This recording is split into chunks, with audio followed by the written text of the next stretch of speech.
Баршаңызға сәлем, менің каналыма қош келдіңіздер. Бүгін осындай тырнақша хворс дайындаймыз.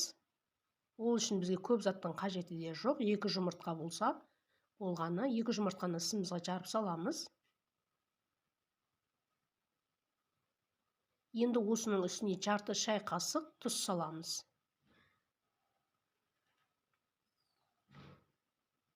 Және де 2 ас қасық шекер саламыз. Қанты аздау болсын десеңіздер, 1 ас қасық салсаңыздар да бола береді. Енді осының үстіне жарты шай қасық ас содасын саламыз. Енді барлығын жақсылап тұрып араластырып аламыз. Біркелкі етіп.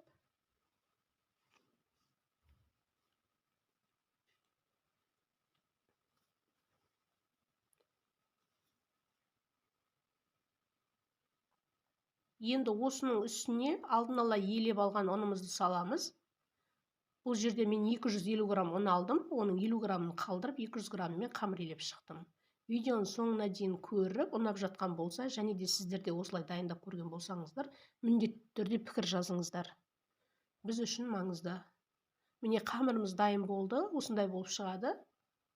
Жұмсақтығы осындай, видеода көріп тұрғандарыңыздай. Енді осыны пакетке салып, 20 минутқа тынықтыруға қоямыз. Қамырдың июі қану керек. Міне 20 минутымыз өтті. Енді қамырымызды алып, жайып шығамыз. ұн себе отырып жаямыз.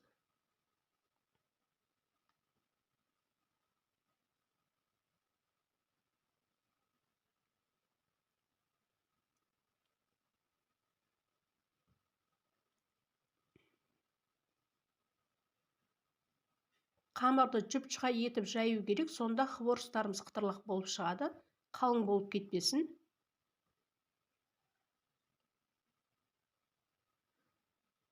Міне қамырымызды жайып болдық, осындай жұп-жұқа болып шығу керек. Енді барлығын 4 бұрышты етіп кесіп шығамыз.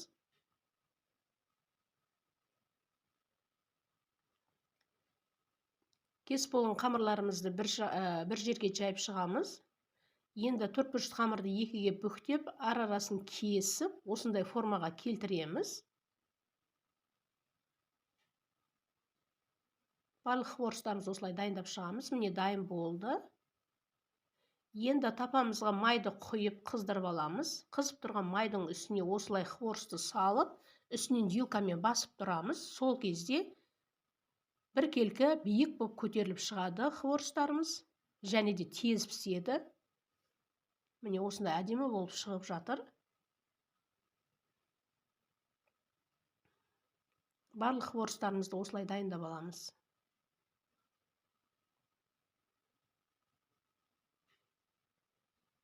Вилкамен жабыстырған жерінен осылай басып тұрып, ары-бері қозғасаңыздар, биік болып көтеріледі. Әрі таза піседі.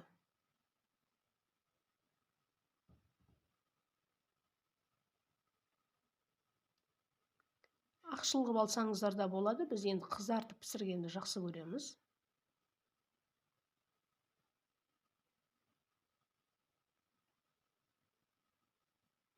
Міне барлық хворстарымыз дайын болды. Енді осының үстіне қант ұнтағын себеміз.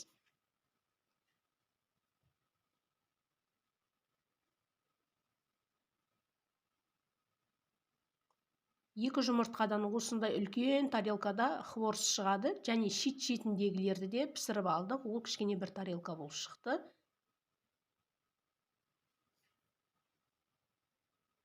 Міне осындай әдемі сәнді хворс болып шықты. Видеоның соңына дейін көргендеріңізге рахмет.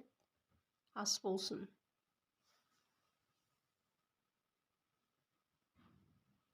Және де каналыма тіркеліп, қолдау көрсетіп жатсаңыздар қуанамын. Рахмет.